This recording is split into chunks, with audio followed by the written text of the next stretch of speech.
C'est un bien drôle d'exercice que Donald Trump semble vouloir s'adonner.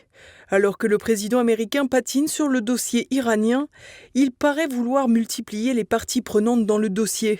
Une complexité qui semble de prime abord plutôt à rebours d'une ébauche de paix. Ainsi, après que l'Arabie saoudite a accepté de frapper l'Iran aux côtés de Washington il y a quelques jours, Donald Trump met une nouvelle fois la pression à Riyad pour la signature d'un accord qui viserait avant tout à normaliser les relations avec Israël, ce que la pétromonarchie ne peut envisager sans la garantie de la constitution d'un État palestinien. En effet, aussi bien pour sa tranquillité politique interne que pour son poids régional, Mohammed Ben Salman ne peut liquider la défense des Palestiniens aussi clairement. Pas même pour le partenariat sur le nucléaire civil que Donald Trump a ouvertement conditionné à l'acceptation de ces accords d'Abraham par Riyad, alors même que le Congrès américain l'a, précisons-le, ratifié sans de telles conditions.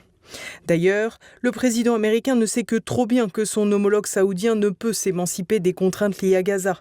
C'est dans ce cadre, 9 mois après la signature du cessez-le-feu, mais des négociations en suspens, que le locataire de la Maison-Blanche a annoncé en grande pompe que le Hamas venait de valider le principe d'un accord prévoyant son désarmement dans la bande de Gaza en échange d'un retrait progressif des forces israéliennes. Donald Trump a même estimé que Gaza avançait enfin vers une solution, administrée par un nouveau gouvernement palestinien qui travaillera en étroite collaboration avec le Conseil pour la paix, cette fameuse alternative à l'ONU composée de milliardaires et façonnée par Trump. Problème, ce plan de sortie de crise n'a visiblement été confirmé par personne, ni par Israël, ni par le Hamas, ni par les Nations Unies. À noter d'ailleurs que la mission israélienne de l'ONU ne fait aucun commentaire immédiat. Le président américain a toutefois fait dire par son entourage qu'il serait extrêmement déçu si Israël n'adhérait pas à l'accord. Pourtant, il est très improbable que Benjamin Netanyahou, dont le reste de crédibilité réside en son intransigeance vis-à-vis du Hamas, accepte une telle sortie de crise.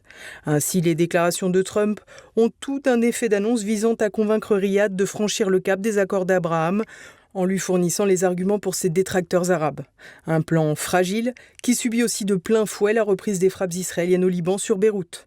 En attendant, l'Arabie saoudite a annoncé de son côté jeudi la création d'une alliance multinationale de défense maritime avec 13 autres États, dont le gouvernement yéménite, pour tenter de renforcer la sécurité dans le détroit de Bab el-Mandeb.